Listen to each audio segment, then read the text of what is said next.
Hi everybody. We are getting a tour of an amazing church here in Nebraska. This is Zion Lutheran Church, and it's near Hampton. Joining me now with more is Pastor David Federn. What is the history of the church?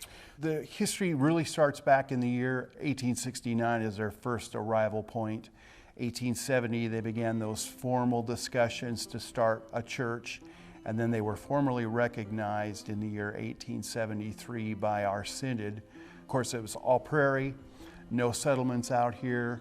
The earliest writings of the church indicate they were still sighting buffalo and deer and all the other natural wildlife that are to some degree still present here in the state of Nebraska. The first German Lutheran settlers that arrived here were just meeting in their homes and worshiping together on Sunday mornings with the same hymnals and German Bibles they brought with them from Europe. The building, the structure, is this the original one? This is actually the third sanctuary that's been on this site. The first one was used together as a school building.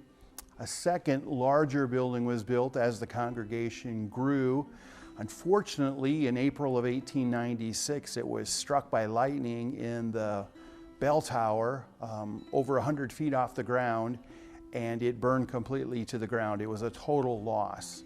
But the pastor who was living here at the time, Pastor Mulring, and some other close members of the church managed to get here, was able to take out the lectern, the pulpit, our altar, the baptismal font over here, which is made out of pure Italian marble, and most of the pews that are still used upstairs in our balcony.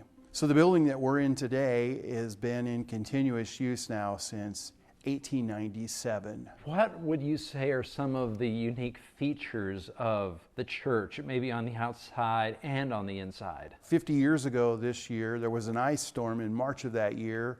The high winds and the ice combined completely tore off the bell tower. Miraculously, it landed out in the yard with really not a lot of structural damage. And so that was rebuilt and reattached to the church. This wraparound balcony is kind of a rare feature. I only know of about 4 or 5 other churches in the state of Nebraska that have this type of architectural structure. What is the future for the church? I think the future is extremely bright.